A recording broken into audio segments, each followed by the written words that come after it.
Quero registrar a nossa alegria renovada de poder conviver novamente aqui em Recife, com mais um dia de seminário, evocando esse tema tão importante que legitima a indestrutibilidade do homem após a morte do seu corpo, que é também um dos princípios fundamentais do Espiritismo, a comunicabilidade dos espíritos ou a mediunidade, a faculdade que permite o homem interagir com o mundo das consciências sem corpos ou com mais além. O nosso tema é um tema que se sustenta na celebração dos 150 anos de O Livro dos Médiuns. Essa obra monumental, elaborada e escrita pelo pedagogo francês, que tinha o dom de escrever para ensinar. Allan Kardec, quando construiu seus textos, construiu como um professor, com o intuito de saber ensinar aqueles que o estudam. E esse livro incrível guarda ainda conhecimentos que são desconhecidos pela própria massa do movimento espírita brasileiro e mundial. Espero que durante esse seminário nós possamos mergulhar um pouco nesse manual poderoso de informações essenciais sobre a substância do espírito e das suas relações com o mundo dos homens. A mediunidade é de todos os tempos, de todas as épocas, de todos os povos. É Allan Kardec que com sua observação valiosa determina, dialogando com os autores dos fenômenos mediúnicos, os espíritos, que asseveram juntos que a faculdade mediúnica se radica no organismo do homem. É uma faculdade inerente à espécie humana, portanto, existe paralelo à existência e o surgimento do próprio homem. Tem a idade que tem a construção do nosso cérebro e a nossa fisiologia. É uma condição psicobiofísica que ultrapassou séculos do preconceito do desconhecimento. Os médiuns sempre existiram. Não foi o Espiritismo quem inventou os espíritos nem os médiuns. Foi ao contrário. Foram os espíritos que fizeram surgir médiuns e, portanto, o Espiritismo.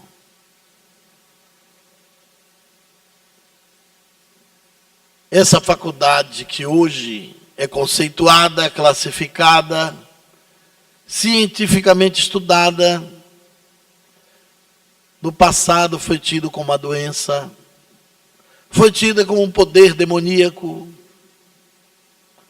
foi atrelada à loucura, às distonias mentais ou às perturbações dos seres satânicos. Muitos médiuns foram à fogueira na Idade Média. No período da caça às bruxas, que não eram mulheres feias como aparecem nas sarjas e nos desenhos modernos. Muitas eram jovens e muitos também eram do sexo masculino. Não existiam só as famosas bruxas, entre aspas, também teve seu lugar os bruxos. Perseguidos, muitos deles flagelados, torturados e mortos vivos na fogueira da ignorância humana, que não compreendendo o processo funcional da mediunidade, os seus mecanismos, sua gênese, esse fenômeno foi satanizado por muitos séculos. Precisou surgir na França o Espiritismo, pouco mais de um século e meio, para que a mediunidade fosse retirada do contexto do desequilíbrio. Mas todos os povos conviveram com as manifestações espirituais. Na verdade, os espíritos sempre tentaram se fazer sentir aos homens, de todas as formas, em todas as culturas do mundo. Nós vamos encontrar nos livros de história da civilização de autores que não são espíritas. César e Cantu e Will Durant. Dois grandes vates da história moderna, contemporânea e antiga. Outros historiadores também não deixaram incólume esse fenômeno extraordinário que ocupou lugar em todos os movimentos sociais dos povos desse planeta. Nós vamos encontrar a manifestação dos espíritos nas civilizações mais antigas da Terra. Desde o processo civilizatório até antes do processo mesmo de civilização humana, quando a humanidade ainda estava na era agrária silvícola. Nós vamos encontrar a manifestação dos espíritos entre os principais filósofos da Ilha de Jona, os filósofos que antecederam a Sócrates, os socráticos e os pós-socráticos. Não apenas os pré-socráticos falavam dos espíritos e de suas relações com eles. Sócrates falava da relação com os daimons. Na origem do conhecimento profundo da Grécia estava o diálogo com os oráculos. Vamos ver os espíritos se comunicando nas civilizações extintas, como a do Egito, aonde o além e o universo invisível dos seres comandava com Orísis e Ísis a dinâmica das almas que partiam da terra. Vamos encontrar a presença dos espíritos na civilização romana, o império que atravessou séculos e milênios. O assassinato de Júlio César foi anunciado pelo espírito. Relatam os historiadores. Que ele apareceu em sonho. E os restos mortais do imperador Calígula, que foi enterrado nos jardins de Lame, em uma praça pública de Roma, teve que ser retirado menos de um ano depois, porque os transeuntes que passavam se assombravam com os espectros espirituais que cobravam vingança em cima do seu túmulo.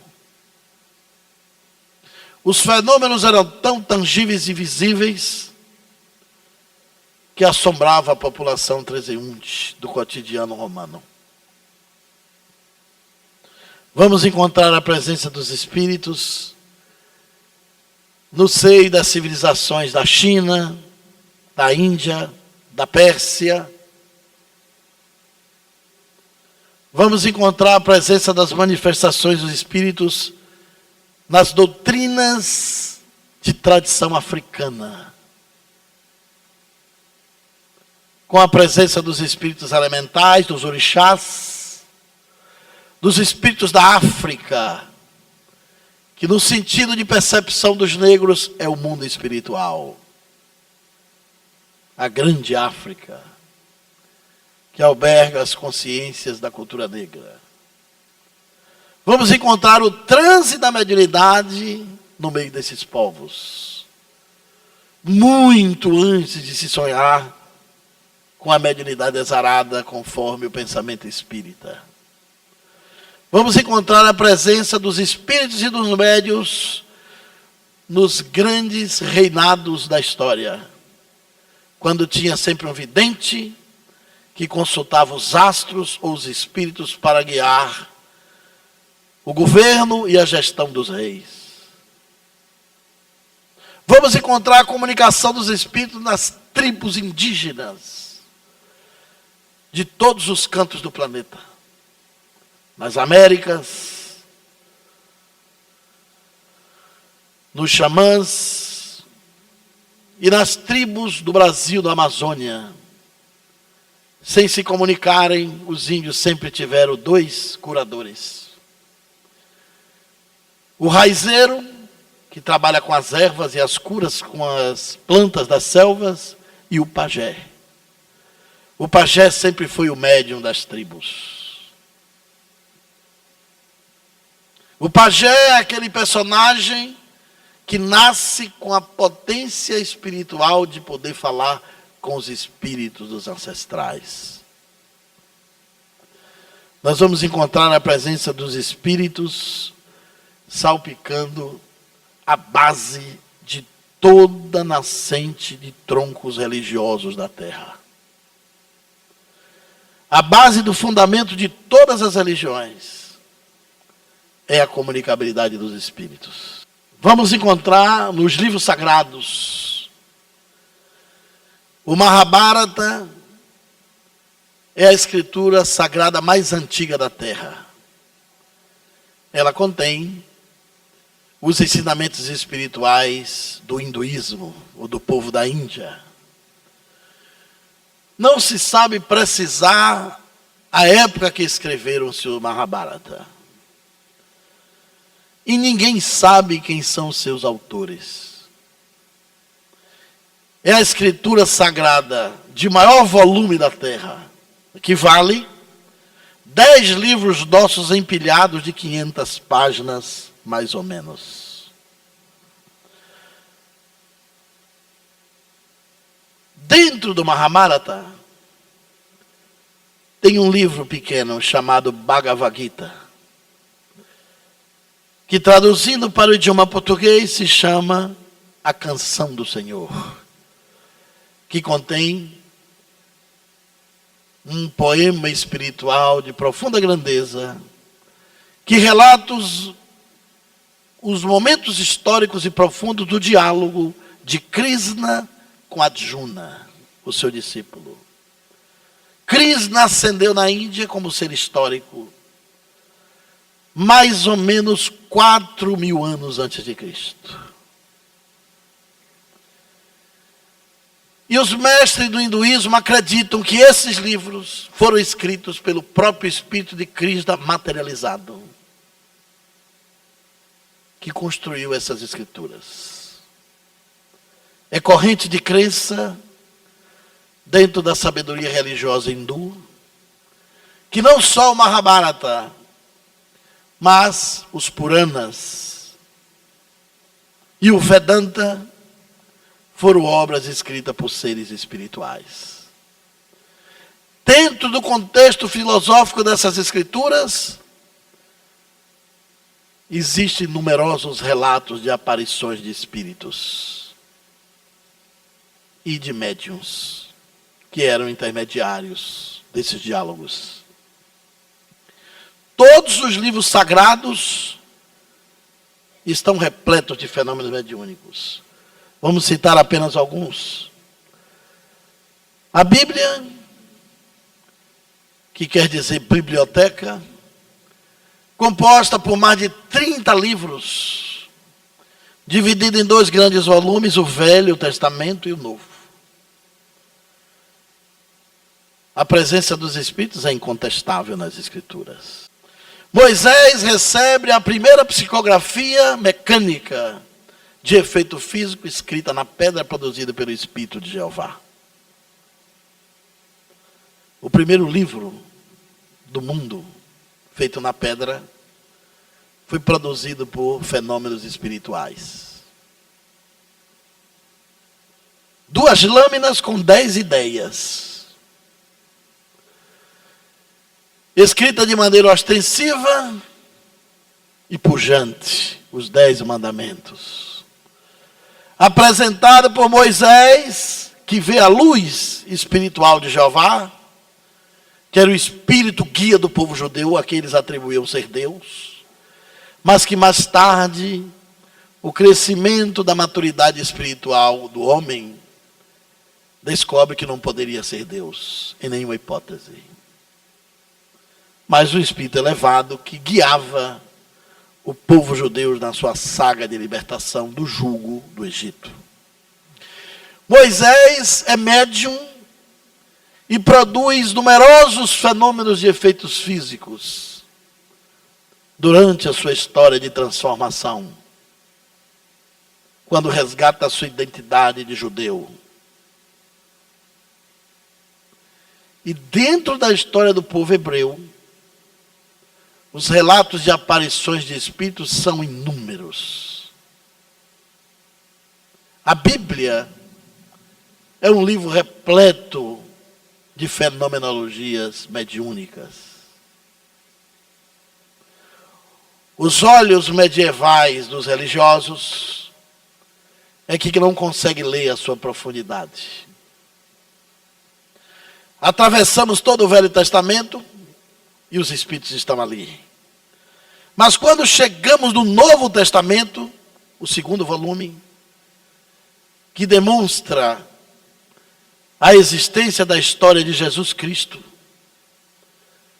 com os seus ensinamentos, o seu colegiado de apóstolos, já na gênese da Bíblia, nos primeiros passos da chegada de Jesus Cristo, os fenômenos espirituais dominam. Porque Maria vê o espírito de Gabriel que se materializa. O nascimento de Jesus Cristo é prenunciado por um espírito, uma aparição, que a assusta conforme os relatos. Bendita sois vós entre as mulheres, diz o Espírito. E bendito é o fruto do teu ventre, Jesus. Ela já estava grávida. E assim, surpreendentemente, ela soube que estava grávida. Se foi como relata a Bíblia, a sua gravidez, só pode ter sido por fenômeno espiritual de efeito físico.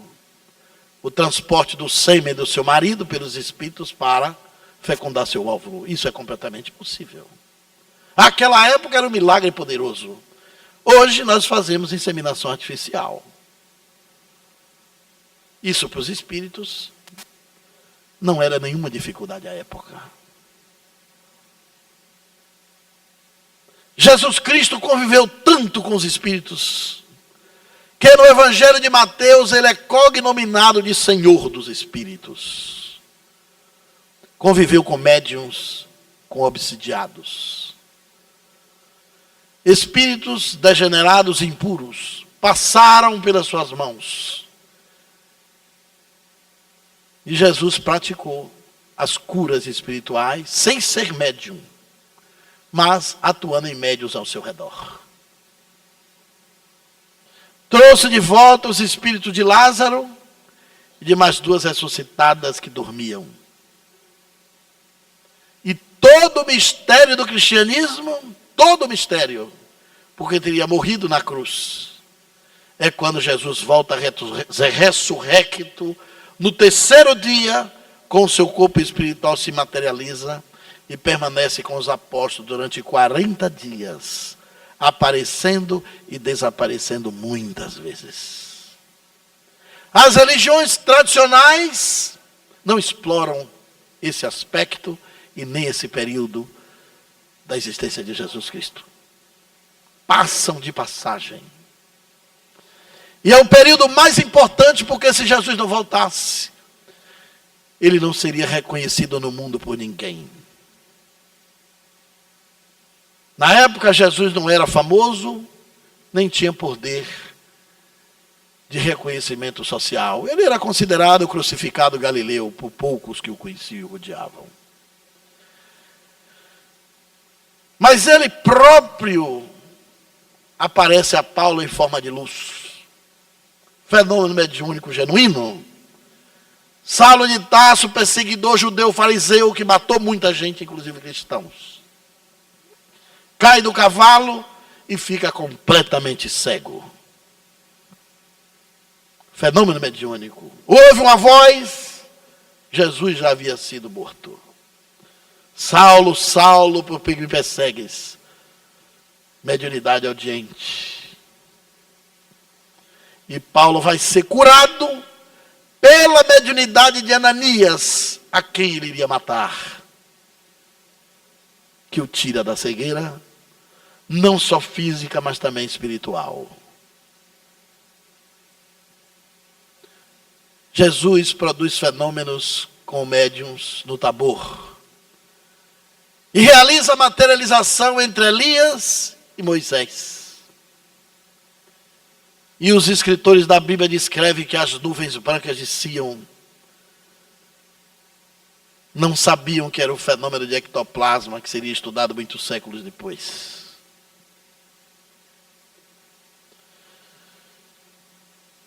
É impossível estudar os livros sagrados de todas as religiões e não enxergar a ostensividade das manifestações espirituais. Esses sagrados estão aí entre aspas, porque não existe livro sagrado. Quem sagrou o livro foram os próprios homens.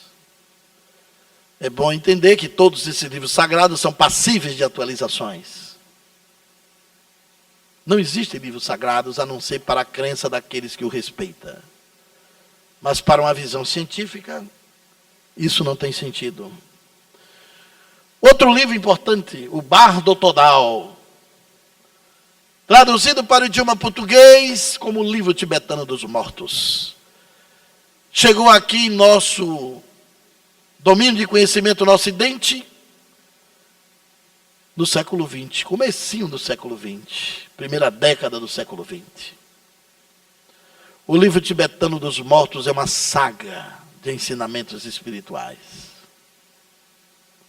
que chega a relatar, inclusive, a técnica dos renascimentos das almas que migram de corpos a corpos, antecedendo as psicografias modernas. Os médiuns do Tibete escreveram mediunicamente essa obra, que dizem que tem ensinamentos que variam de 2000 anos antes de Cristo até 700 anos depois dele. E é o guia espiritual da condução dos ensinamentos dos tibetanos. O Alcorão, recebido por Maomé, o profeta do islamismo. Fenômeno absolutamente mediúnico, a construção do Alcorão. Maomé recebe o Alcorão em 610, 40 anos depois do seu nascimento. Era um mercador analfabeto, que não sabia nem ler nem escrever. O espírito de Gabriel se materializa na sua frente e anuncia para ele: tu és o aclamado de Deus, e em tuas mãos vem a mensagem de Deus para o Irã. Era no Monte do Hira. Maomé refugou na hora. Disse: impossível. Ele disse: eu sou enviado do céu, o Espírito do Senhor, e a ti te revelo que tu és o profeta. Maomé nem titubeou e disse: eu acho que o anjo do céu se enganou. Eu sou analfabeto. Eu não sei nem ler nem escrever. Como eu posso entregar um livro que tem a mensagem de Deus para o mundo? Conta a história do Alcorão que o Espírito se aproximou de Maomé. Sua luz envolveu Maomé. E quando ele entra no campo de luz do Espírito, ele entrega o livro. E Maomé passa a ler como se soubesse fazer todas as palavras. O Alcorão para o Islã não é uma Bíblia. É diferente da Bíblia para os cristãos. Por isso que quando queimam o Alcorão tem guerra. Quando rasgam o Alcorão tem conflito. Quando se ameaça o Alcorão, o Islã se rebela e se levanta. Por quê? Tem o peso que tem para nós Jesus Cristo. Porque vem direto do Espírito para a humanidade. Os islamistas sabem quantas palavras, quantas letras, quantas páginas, quantos capítulos tem o Alcorão. São guardiões de cada texto. De cada letra do livro. Respeitam como uma coisa absolutamente divina. Porque o Espírito trouxe. Maomé não escreveu o Corão. A origem do livro é absolutamente mediúnica. É a religião que mais cresce no mundo. E eles dizem que o judaísmo foi a infância da humanidade, quando Deus falou aos povos infantis. O cristianismo foi a juventude do mundo, com Jesus Cristo e o Novo Testamento. Mas o Alcorão é a mensagem de Deus para o mundo maduro. Embora eles pensem assim, é a religião mais medieval do mundo. Ficaram tão arraigados nos ensinamentos do Alcorão, 610 anos depois de Jesus Cristo. Maomé recebe em Jerusalém, na mesma região que nasce o judaísmo, e na mesma região, uma cidade que tem 3 origens religiosas. O islamismo também foi berço do cristianismo.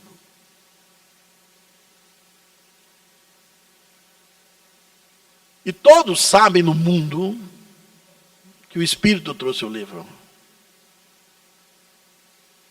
A história de Maomé é repetida de pai para filho, de séculos a séculos.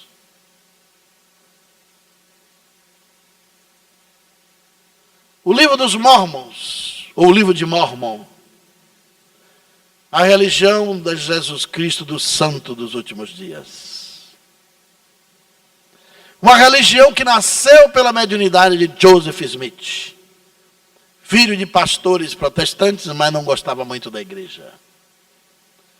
Joseph Smith é visitado pelo espírito de Moroni aos 15, 16 anos. Ele aparece em forma de luz no seu quarto. E anuncia para Joseph Smith: você é um profeta dos tempos modernos. E quando você fizer 18 anos, eu aparecerei de novo para contar a história do meu povo. Moroni já estava morto há muitos séculos. Joseph Smith nascera em 1805.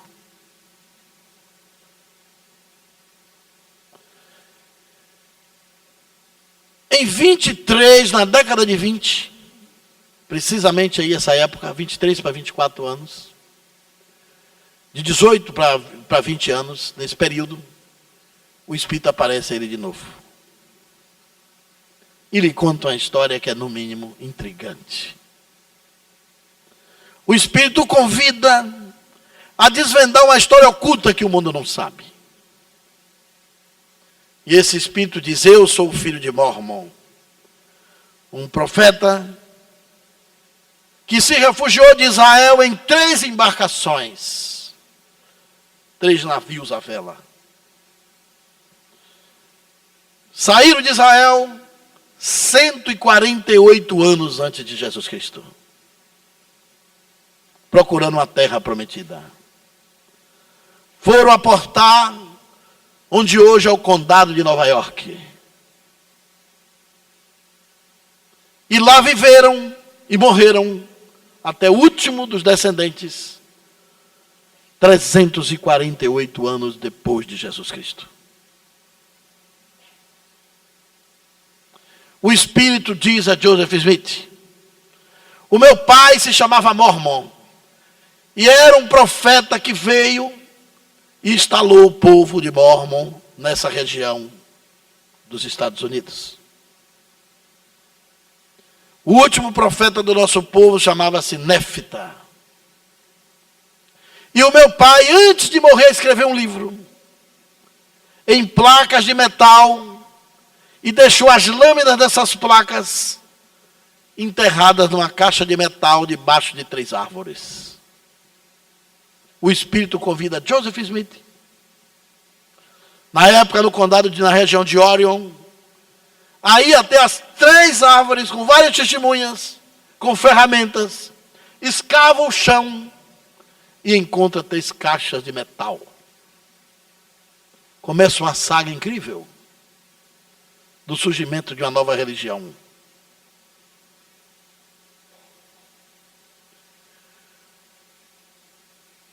E eles abrem aquelas caixas. Encontra as lâminas escritas em cobre. E não sabe ler. Não entende o que tem ali dentro. Mas o Espírito se materializa na casa e muitas vezes se torna invisível. Ele vai viajando ali na região, de lá em lá, corre por mais de 12 habitações, rodeado de gente todas as noites. E pela sua mediunidade audiente, o Espírito vai traduzindo palavra por palavra daquelas placas.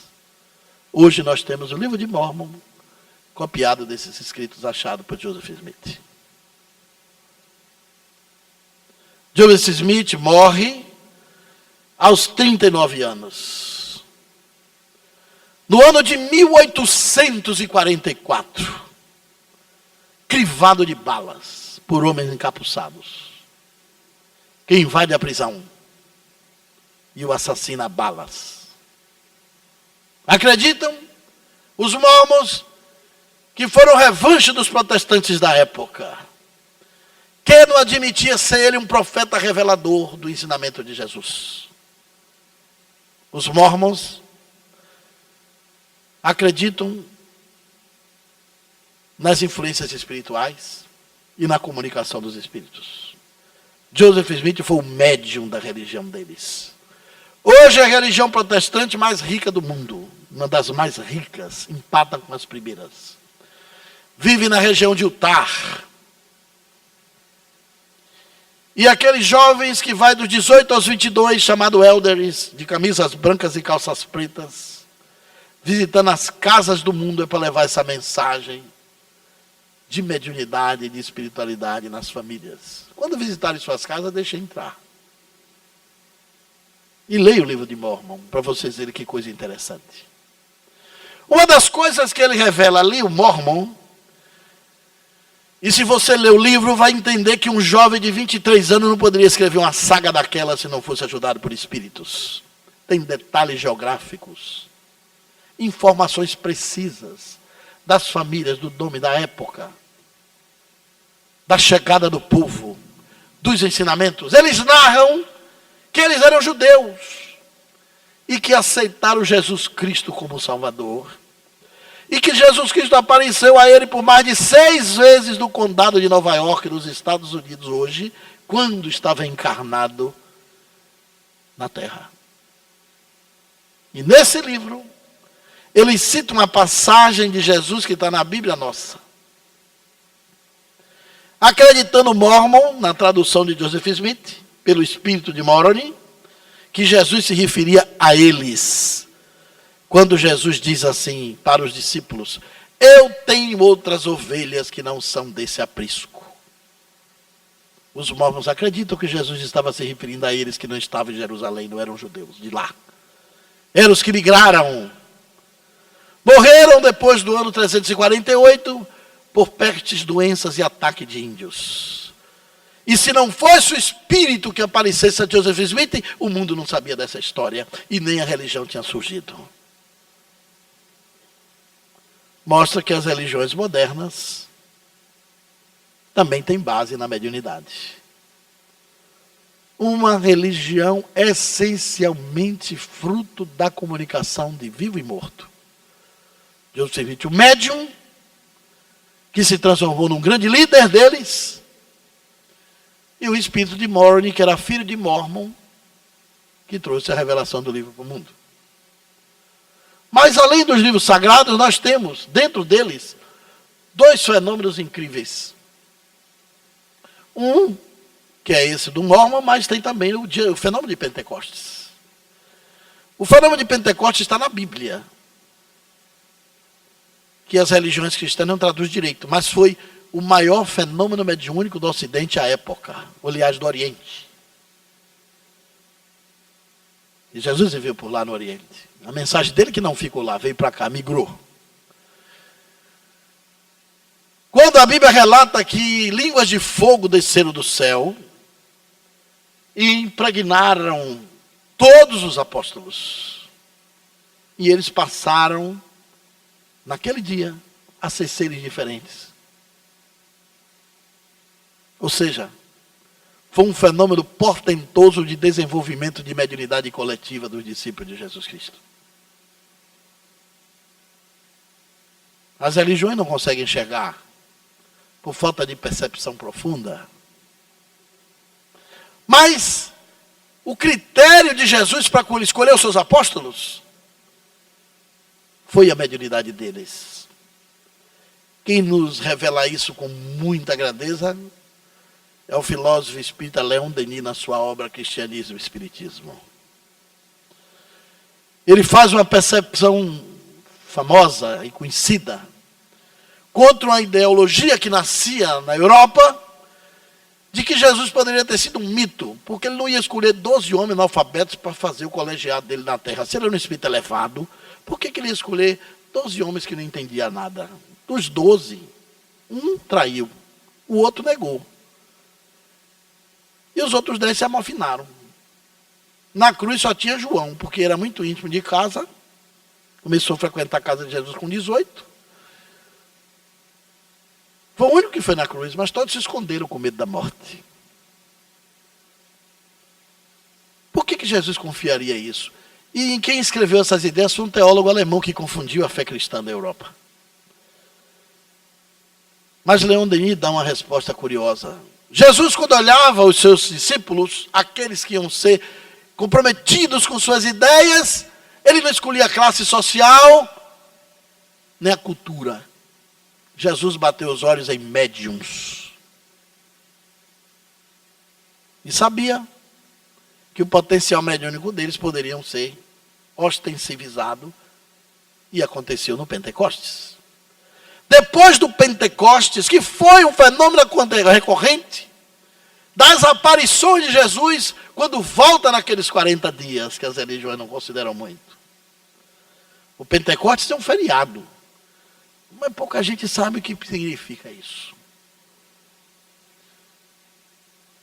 Os que tinham medo ficaram corajosos. Todos se transformaram em oradores. E falavam até em línguas estranhas para pregar o evangelho aos povos do mundo. Muitos se transformaram em médios de cura. Foram tomados de uma coragem que não sabia de onde vinha. Com uma semana depois do Pentecostes, eles estavam nas praças arrebatando pessoas e falando da força espiritual de Jesus. Todos esses apóstolos que eram amofinados, medrosos, tíbios, morreram de maneira estoica, apedrejados, surrados, flagelados, decapitados. E Pedro, que negou 3 vezes, na hora de morrer foi crucificado. E a coragem foi tanta que disse: eu não sou digno de morrer como mestre, eu quero que me matem de cabeça para baixo. Foi crucificado de cabeça para baixo, conforme a tortura romana. Não fosse a mediunidade, eles não teriam ido tão longe. Tomé pregou até a Índia, onde morreu em Madrás, realizando fenômenos de curas e de ensinamentos espirituais, onde até hoje tem seu túmulo em Romaria. Se espalharam pelo mundo inteiro, porque foi no período de Pentecostes que Jesus disse: ide e pregai o evangelho a todos os povos. Não tinha nenhum livro escrito. O evangelho de Jesus não é a Bíblia. Porque Jesus não escreveu absolutamente nada, nem pediu para ninguém escrever evangelho. Quem escreveu, escreveu por moto próprio. Os 4 evangelhos foram indicações de Paulo de Tarso. Foi um pedido de Paulo, que era amigo dos evangelistas, Mateus, Marcos, Lucas e João. Escreveram o que Paulo designou que fosse escrito. Mas Jesus não mandou escrever nada. Mas ele mandou pregar o evangelho. O que significa pregar o evangelho? É um termo do hebraico. Jesus falava arameu, que era um dialeto do povo hebreu, uma derivação da língua hebraica. Evangelho quer dizer evangelium, que significa boa nova, boa notícia, conhecimento novo. Isso é que Jesus queria que eles pregassem. Ideias espirituais eram um conhecimento novo sobre o mundo. Isso era o evangelho, a boa nova. Que até hoje a gente diz assim, qual é a nova aí quando encontra outro? É sempre a notícia boa. Mais tarde isso se enclausurou nos capítulos e versículos que estão contidos na Bíblia. E o que está ali é o que disseram que Jesus disse. Porque como Jesus não escreveu nada, a transmissão era oral, de um para outros. Mas foi a mediunidade dos apóstolos, o arauto do desenvolvimento do cristianismo no mundo. E o dia de Pentecostes foi um fenômeno tão extraordinário, que se vocês lerem na Bíblia, não só os apóstolos foram tocados pelas aparições, mas uma quantidade de quase 300 pessoas que não ficaram distantes do impacto daquele fenômeno espiritual que ali se motivava. Um fenômeno mediúnico que ficou desconhecido até o Espiritismo chegar para explicar. Outro fenômeno belíssimo, Joana d'Arc. Os grandes médiuns sempre existiram. Não só os apóstolos foram grandes médiuns, como Joseph Smith, Maomé e Joana d'Arc também. Jovem pastora, nascida em Domremy, uma aldeia pobre da França em 1412. Joana d'Arc ouvia vozes desde 4 anos de idade. Vozes invisíveis. Que sempre lhe inspiraram muita confiança, dizendo onde uma ovelha estava desgarrada. Na região de Domremy. Filha de Tiago d'Arc. Por isso, teve o nome de Joana, com o sobrenome do pai. As vozes nunca lhe enganaram. Quando ia chover forte, elas avisavam, ela recolhia as ovelhas. Quando comia um capim que matava, as vozes diziam um capim que curava. Quando se aproximava um rápido ladrão, as vozes avisavam para ela se prevenir. Quando a ovelha adoecia, as vozes diziam como curar. Mas naquela época reinava na França Carlos VI, o fraco. Cuja corte estava dividido com o poder amoroso de sua irmã, com o rei Henrique V.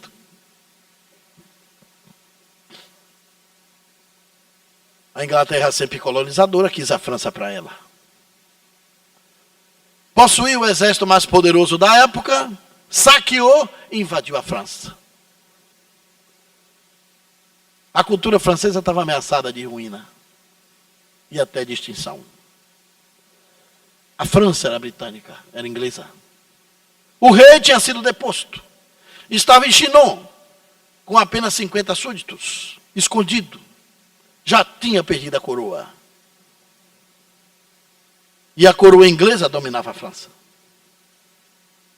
Se cada um de nós aqui fôssemos pensar como salvar um país de uma invasão, de guerra de outro, escolheríamos um homem, um soldado, um valente general. O mundo espiritual escolheu uma mulher, analfabeta, virgem, pastora, com 15 anos de idade. Joana d'Arc ouve uma voz que diz que é de Santa Catarina, de Siena e de São Felipe, os patronos franceses. Tinha uma mística de 200 anos. Que no dia que alguém achasse a espada de Santa Catarina, a França seria salva. E as vozes disseram a ela onde estava a espada. Ela sai de casa, com a França espoliada, as aldeias incendiadas, as casas destruídas, muitos mortos, não tinha mais soldado na ativa, o exército derrotado, o rei deposto. Ela caminha numa estrada e encontra um homem que mudaria e acompanharia a sua vida inteira. Roberto de Baudricourt vem num cavalo, encontra aquela jovem perdida. E diz, para onde você vai? Ela disse, vou a Vercelot encontrar a espada de Santa Catarina de Siena para salvar a França. O Roberto de Baudricourt imaginou, ela deve estar louca, atormentada pelo espúrio da guerra. Deve ser uma órfã, cujos pais morreram à sua frente. Desce do cavalo, se abraça com ela e se apaixona por aquela frase para salvar a França. E diz assim, monte no meu cavalo que eu o levo de volta para a sua aldeia. Disse, não, senhor. Eu estou sendo guiada pelas vozes e vou encontrar a espada. Ele diz, mas que vozes?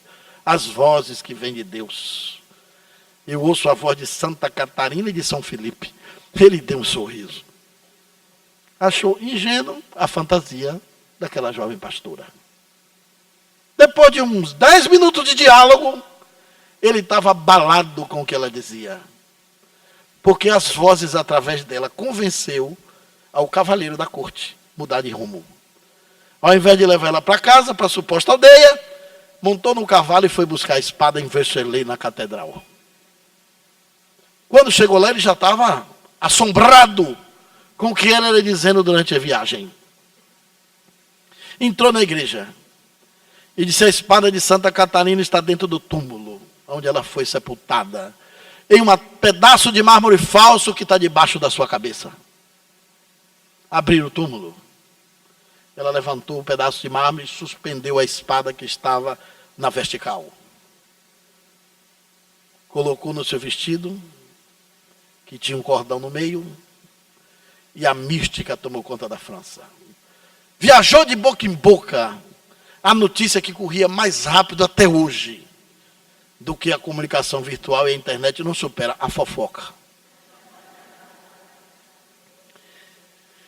E aí o povo começou a dizer que uma jovem de Dom Remy achava a espada de Santa Catarina porque diziam que achada por uma jovem, ouvindo as vozes que vinham dos céus. A moral do povo francês levantou. A notícia chegou a Chinon antes de Roberto de Baudricourt com Joana d'Arc. E o rei se preparou. Ninguém acreditaria numa coisa dessas. Uma mulher enfrentar a Inglaterra de Henrique V? É impossível. Quando ela chega na catedral de Chinon, onde ela estava brigada, o rei prega uma peça, troca a roupa e bota um seguidor daquele qualquer. E o rei, falso, senta no trono e entra Joana d'Arc. Para ser ridicularizada com a espada na cintura. Se dirige a um homem sentado no trono com um anel no dedo. Ela não conhecia o rei. O rei não conhecia ela, mas era a única jovem que entrava com Roberto na sala. Se dirige ao rei e ele olha para ela, ela se ajoelha diante dele. Você, a jovem de Dom Remy, que achou a espada de Santa Catarina e vai libertar a França e devolver a coroa. Ela levanta os olhos. E ele diz, beija a mão do seu rei. Ela se levanta e diz, você não é Carlos VI. Você é o impostor. As vozes me dizem que você só está com as roupas dele. Saiu abrindo as pessoas e achou Carlos VI no cantinho, junto de uma pilastra. Botou o dedo na direção e disse, vós sois Carlos VI e eu vou devolver a coroa da França na sua cabeça. Ela, que deveria sair dali ridicularizada, saiu acompanhada por 6 generais. E começou a montar sua estratégia. E a França inteira apareceu gente para lutar. Um exército de homens jovens que nunca viu armas, nem lanças. Camponeses e idosos. Saíram dos seus esconderijos, dos escombros da França. Formaram o exército de Joana d'Arc. Ela mandou confeccionar uma armadura cor de prata. Botou uma bandeira na lança. E a bandeira estava escrito, pela parte de Deus, Jesus e Maria. Antes de sair para a primeira batalha, ela disse, nós temos que rezar. O general disse, você é louca? Nós vamos matar inglês, tem que rezar. Quem já viu rezar para fazer guerra? Ela disse: temos que rezar e prometer que quando vencermos a batalha, cuidaremos de todos os perigos inimigos. Não torturaremos, não mataremos mais quando eles se renderem. Levou 2 dias para sair a primeira tropa, porque resistiram para rezar. Só foi quando rezou. Joana d'Arc passou 1 ano e quase 6 meses. Venceu todas as batalhas. As estratégias quem dava eram as vozes. Os generais todos discordavam, mas ela ganhava uma após outra, ganhava uma após outra. Quando chegou na 8ª batalha, não discordaram mais. Há relatos na sua história que é muito conhecida, de generais que estavam em pé do seu lado, e ela gritava: abaixe! E ele dizia: por que eu vou abaixar? Ela empurrava ele, uma bala de canhão passava no meio. Ninguém via de onde vinham essas armas, essa bala. As vozes, dizia ela. Quando ela chegou em Orleans, a batalha foi feita na madrugada. Ela acordou a tropa toda. Mas a gente não vai atacar 10 horas. Não, as vozes estão dizendo que é agora. Porque os ingleses se embriagaram. E surpreendentemente, na Catedral de Reims, ela coroa Carlos VI e devolve o poder à França da sua nação, da sua pátria. Expulsa os ingleses. Ganhou todas as batalhas, com um punhadinho de exército, enfrentando todo o exército inglês armado. Pela mediunidade de audiência, escutando vozes do além. O fenômeno mais extraordinário do Ocidente. Joana d'Arc foi presa. Teve 3 inimigos. Primeiro, a própria corte, que o rei era fraco. Quando ela passava junto do rei, os maledicentes de plantão diziam: olha, o rei não é você, é ela, é a rainha, ela que botou a coroa. Se ela quiser, ela tira. O povo não lhe olha, olha para ela. A fraqueza da corte deixou Joana d'Arc ser presa. Ela foi traída pelos próprios franceses. Segundo inimigo de Joana d'Arc, poderoso, o Henrique V, desmoralizado. Perder batalha para uma mulher jovem, virgem, pastora, em cima de um cavalo, vencer todos os generais da Inglaterra e derrotar em todas as batalhas suas armas e ainda expulsar da França. Henrique V tinha ódio de morte. Terceiro inimigo de Joana d'Arc, o Vaticano. Os cardeais começaram a falar no ouvido do Papa: olha, essa jovem diz que ouve voz de Deus. O senhor, Papa, é o vigário-geral de Deus na terra. Como é que Deus fala com ela que é uma pagã, que não frequenta na igreja e não avisa nada ao senhor? Isso é um absurdo. Ela é uma herética, é uma endemoniada. Era o século XV. A fogueira ainda comandava o seu império pela força do poder religioso. Joana d'Arc foi presa, torturada.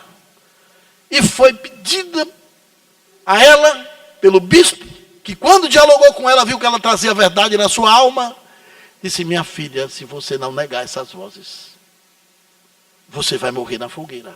Negue. Eu disse: mas eu não posso negar Deus. As vozes nunca me mentiram, como é que eu vou mentir por uma verdade que sempre me guiou? Foi surrada, vilipendiada, torturada, ameaçada de estupro. E sempre, no último momento, ela gritava: minhas vozes vêm de Deus.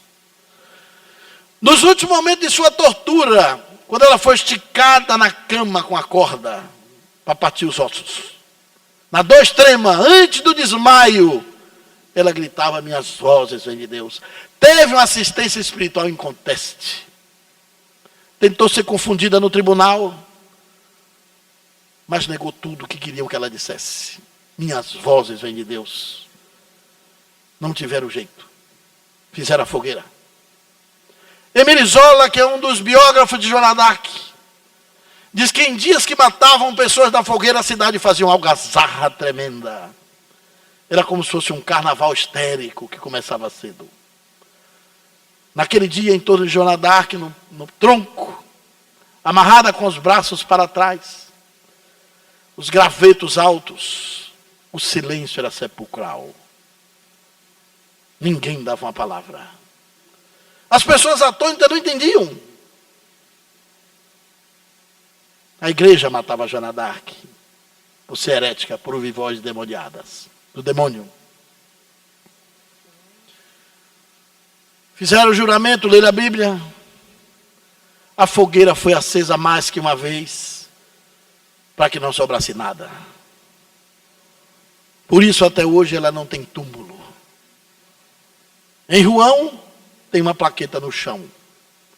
Joana d'Arc, 1412, 1431. Não sobrou nada além de suas cinzas misturadas com os gravetos queimados. Mas quando as labaredas estavam altas,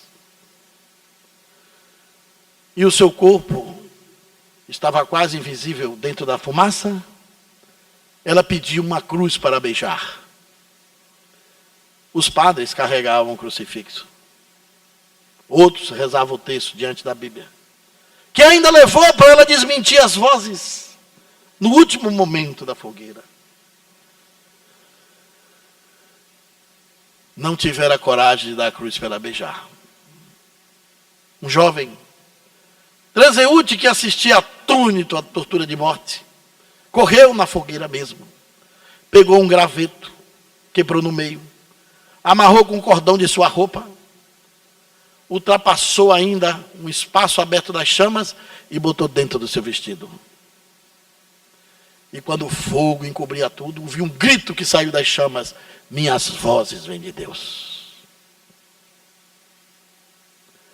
O bispo Chinon, que anotava toda a cerimônia, falou para o lado, para um padre, uma frase que o deixaria imortal para sempre. Eu tenho a impressão de que nós queimamos uma santa.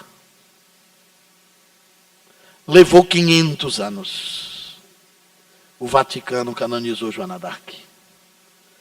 500 anos depois, o fenômeno mediúnico mais extraordinário do Ocidente foi reconhecido como uma coisa legítima, que era divina, que não era do demônio. Joana d'Arc não fazia mais nem questão disso. Já estava na pátria espiritual muito bem. Foi graças à sua mediunidade que a etnia francesa ficou viva. E foi pelo fenômeno mediúnico que a cultura francesa se preparou para receber o espiritismo de Allan Kardec. Porque somente lá, quando mais tarde sairia o Lábaro da Liberdade, da Fraternidade e da Igualdade, elaborado pelas ordens maçônicas da época, a ordem francesa, foi possível o espiritismo. E aí surge Allan Kardec e o Livro dos Médiuns. Capa original da época. Le Livre des Médiuns. Que aqui a gente celebra os seus 150 anos. O Livro dos Médiuns foi primeiro lançado com o título de Instrução Prática sobre as Manifestações Espíritas em 1858. O compêndio se esgotou rapidamente na França. Um ano depois do Livro dos Espíritos, Allan Kardec reescreve em 1861 e justifica que a primeira brochura não imprimiria mais e lança para o mundo o Livro dos Médiuns. O Livro dos Médiuns, didaticamente construído, constitui o segundo volume do Livro dos Espíritos, conforme se encontra escrito na página de abertura. Pouca gente prestou atenção. Lá Allan Kardec botou em francês: constituindo o segmento de O Livro dos Espíritos. Era um livro que ampliava os conteúdos informacionais do Livro dos Espíritos, contendo a parte científica da doutrina espírita. E era um manual prático para ensinar não só os médiuns, mas junto dos médiuns, aqueles que queriam lidar com as manifestações espirituais. Manual prático. Olha que ideia interessante. Como Allan Kardec foi incrível. E escreveu uma espécie de cartilha, de manual, de roteiro lógico, para ensinar as pessoas a lidar com o mundo espiritual. Dividiu o Livro dos Médiuns em duas partes. Na primeira parte, com as noções preliminares, desenvolveu 4 capítulos. E na segunda parte, das manifestações espíritas, 32 capítulos. No correr do livro, ele apresenta-nos 56 tipos de mediunidade e 80 tipos de variedades de médiuns. Que trabalho impressionante. Observou, dialogou com o fenômeno, classificou, criou um vocabulário espírita para denominá-lo. Hoje é fácil você pegar esses nomes todos, psicografia, médio vidente, médio de efeito físico. É fácil, mas o difícil foi criar isso do nada. Quando tudo isso era diabo, era o Satanás, era loucura, era perturbação satânica, era doença. O livro alcançou o mundo e ajudou o espiritismo a crescer. Porque esse é o livro que abriu as portas para as práticas espíritas no mundo inteiro, ensinando como lidar e conviver com essa faculdade e preparando os homens e as mulheres para serem médios equilibrados, sem problemas, colocando a mediunidade como uma ferramenta a seu favor.